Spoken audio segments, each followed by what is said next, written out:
Good afternoon student. तो आज हम करेंगे goodness of fit test. Goodness of fit test क्या होता है? A very powerful test for testing the significance of discrepancy between theory and experiment was given by professor Karl Pearson in 1900।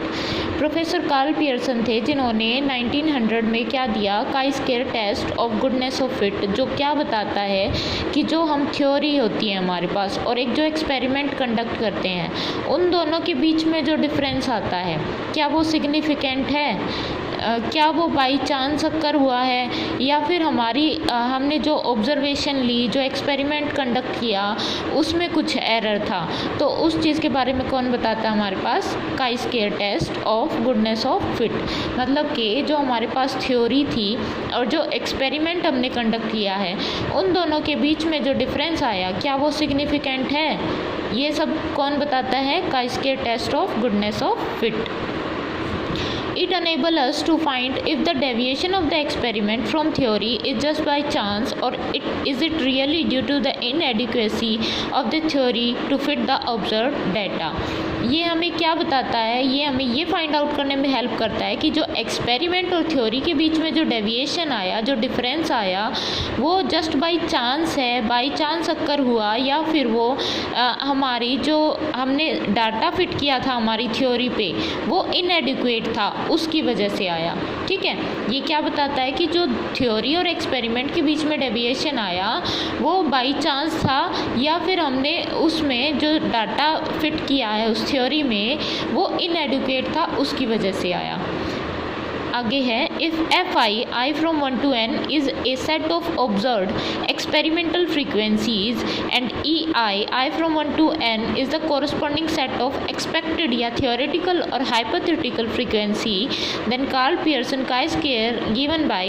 अब ये क्या कहता है कि अगर एफ आई हमारी क्या है? ऑब्जर्व्ड, जो हमने ऑब्जर्व की है, एक्सपेरिमेंट करके जो हमने फ्रीक्वेंसी निकाली है वो क्या है? हमारी एफ आई है। और ई आई क्या है? हमारी एक्सपेक्टेड फ्रीक्वेंसी है, या थियोरेटिकल फ्रीक्वेंसी या हाइपोथेटिकल फ्रीक्वेंसी हम जिसको बोलते हैं वो है। मतलब जो हमने एक्सपेक्ट करके चले थे कि ये फ्रीक्वेंसी हो सकती है हमारे डाटा की, वो क्या है? ई आई, जो हाइपोथेटिकल है। ठीक है, और जो हमने ऑब्जर्व की है वो क्या है? F I. तो जो Karl Pearson chi square test है वो क्या बताता है? Chi square equal to summation I from 1 to n F I minus E I का whole square divide by E I. अब एफ आई क्या थी? हमारी ऑब्जर्व फ्रीक्वेंसी, ई आई क्या थी? Expected frequency.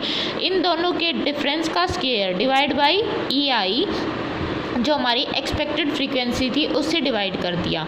ठीक है, ये हमारी क्या हो जाएगी? टेस्ट स्टैटिस्टिक हो जाएगी, जो हम हमारे न्यूमेरिकल्स में यूज़ करते हैं, जो हमें क्या रिज़ल्ट देती है, जो हमें बताती है, इससे जो हमें रिज़ल्ट आएगा उसको हम जब डिग्री ऑफ फ्रीडम पे चेक करेंगे, जैसे इसकी डिग्री ऑफ फ्रीडम कितनी है? n-1, तो n-1 डिग्री ऑफ फ्रीडम पे चेक करेंगे तो हमें पता चलेगा कि वो डिफरेंस है वो ड्यू टू बाई चांस है, या फिर वो हमारी डाटा में इनएडिक्वेसी की वजह से है। ठीक है, या फिर अदर फैक्टर की वजह से है। तो ये सब हमें कौन बताता है? Goodness of fit test. तो इसकी टेस्ट स्टैटिस्टिक क्या है? Chi square equal to summation I from 1 to n F I minus E I का whole square divide by E I. और ये जो समेशन हम अज्यूम करके चलते हैं कि जो एफ आई इक्वल टू किसके होता है? ई आई के। ठीक है, मतलब कि ऑब्जर्व फ्रीक्वेंसी है वो एक्सपेक्टेड फ्रीक्वेंसी के क्या होगी? इक्वल होगी। अब रिमार्क देखो, this is an approximate test for large value of n। ये n की लार्ज वैल्यू के लिए अप्रोक्सीमेट टेस्ट होता है, जैसे कि हमने पहले भी पढ़ा था कि जब हमारे पास n की वैल्यू लार्ज हो जाती है तो हम काई स्क्वायर टेस्ट अप्लाई करते हैं। ठीक है, condition for the validity of chi square test of goodness of fit have already been discussed. ये सब हम कंडीशन क्या क्या थी वैलिडिटी की वो हम पहले ही पढ़ चुके हैं कि हमारी जो ऑब्जर्वेशन है वो इंडिपेंडेंट रहनी चाहिए। ठीक है, ये सब हम पढ़ चुके हैं पहले ही। आगे देखो, the goodness of fit test uses the chi square distribution to determine if a hypothesised probability distribution for a population provide a good fit.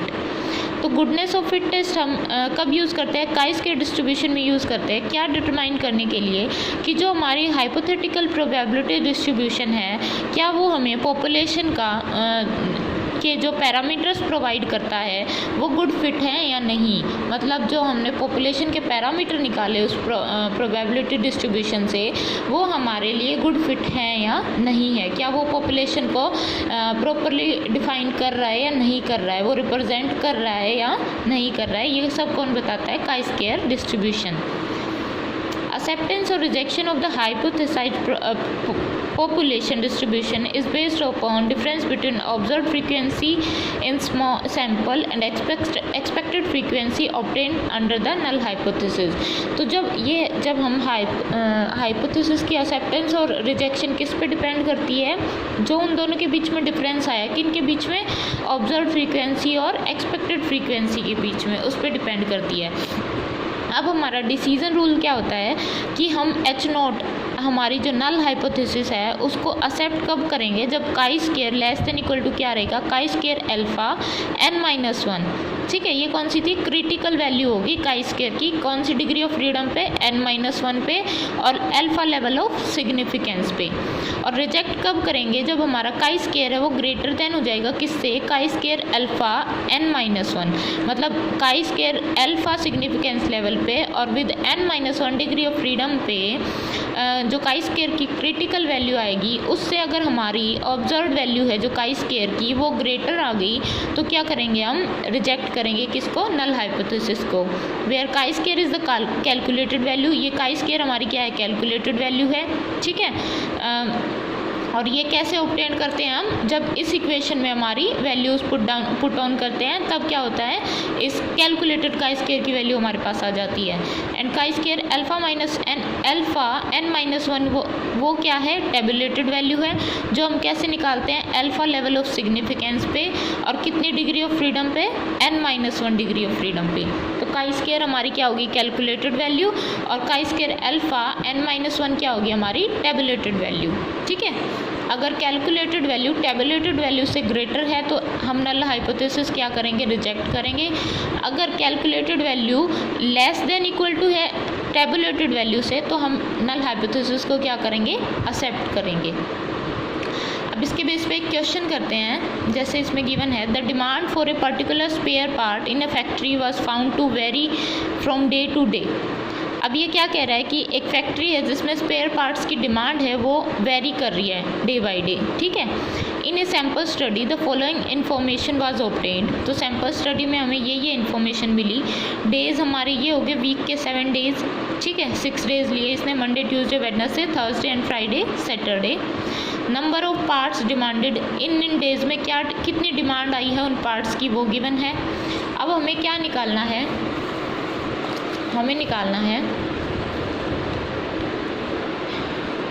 Test the hypothesis that the number of parts demanded does not depend on the day of the week. इससे ये क्या बोल रहा है कि वो hypothesis test करो कि जो नंबर ऑफ पार्ट्स की जो डिमांड आ रही है वो हमारे डे पे डिपेंड नहीं करती है।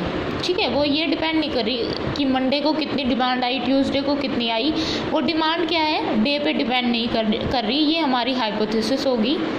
और हमारे पास given value of chi square significance at 5, 6, 7 degree of freedom.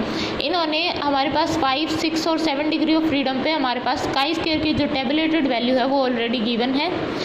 और कौन से सिग्निफिकेंस लेवल पे? 5% लेवल ऑफ सिग्निफिकेंस पे। तो हम पहले तो क्या करेंगे? सबसे पहले हम क्या करेंगे? नल हाइपोथेसिस सेट करेंगे। नल हाइपोथेसिस क्या हो जाएगी हमारी? H0 that the number of parts, पहले ही बोला था इसने कि जो नंबर ऑफ पार्ट्स डिमांड आ रही है उन पार्ट्स की वो डेज पे डिपेंड नहीं करेगी, तो वो होगी हमारी नल हाइपोथेसिस।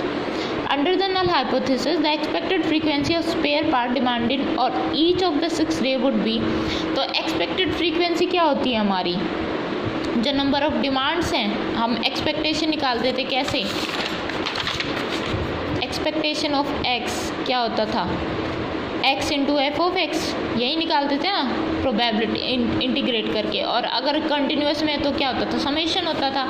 तो यहाँ पे भी ये समेशन हो गया। ठीक है, तो ये हमारे आ गया ये टोटल जो डिमांड थी डे वाइज डिवाइड बाई क्या कर दिया? 6। तो ये कितनी आ गई हमारी एक्सपेक्टेड फ्रीक्वेंसी। ठीक है, और वो कितनी आई? 11/1120। अब यहाँ से क्या करेंगे, हमारे पास डेज गिवन है, ऑब्जर्व फ्रीक्वेंसी हमारे पास गिवन है ऑलरेडी, जितनी डिमांड आई थी, एक्सपेक्टेड कितनी आ गई हमारी, इतनी, ये लिख दी। तो total observe frequency, total expected frequency, फिर उसके बाद हमारी जो स्टैटिस्टिक थी वो क्या थी, chi square equal to summation F I minus E I का whole square divide by E I. अब यहाँ से क्या निकालेंगे, F I minus E I, F I minus E I निकाल लिया और उसका क्या कर दिया, स्क्वायर कर दिया। अब इस वाले जो टर्म आई इसको किससे डिवाइड करेंगे, ई आई से। ई आई कितना है हमारा 1120, इससे डिवाइड कर देंगे, ये वैल्यू आ जाएगी। इस वैल्यू को जब हम काई स्क्वायर में पुट करेंगे स्टैटिस्टिक में तो ये आएगी 0.179। अब हमारे पास कितने नंबर थे, डेज कितने थे, n इक्वल टू 6 थे, तो डिग्री ऑफ फ्रीडम क्या होती है, n-1, तो डिग्री ऑफ फ्रीडम कितनी होगी यहाँ पे 5 डिग्री ऑफ फ्रीडम पे हमारे काई स्क्वायर टेबुलेटेड की वैल्यू कितनी गिवन है, 11.07। ठीक है, ये देखो 0.05 सिग्निफिकेंस लेवल पे और 5 डिग्री ऑफ फ्रीडम पे कितनी है, 11.07। अब जो हमारी काई स्क्वायर की वैल्यू है वो लेस देन आई किससे, काई स्क्वायर टेबुलेटेड से। इसका मतलब क्या है, हम क्या करेंगे यहाँ पे, नल हाइपोथेसिस को एक्सेप्ट करेंगे, अगर ग्रेटर होती तो क्या करते, रिजेक्ट करते, बट यहाँ पे क्या करेंगे, एक्सेप्ट करेंगे। इसका मतलब क्या है कि जो हमारे डिमांड आ रही है पार्ट्स की वो किन पे डिपेंड नहीं करती, हमारे डेज पे डिपेंड नहीं करती। ठीक है, वो इंडिपेंडेंट है डेज के। तो ये हमारा न्यूमेरिकल था। ठीक है।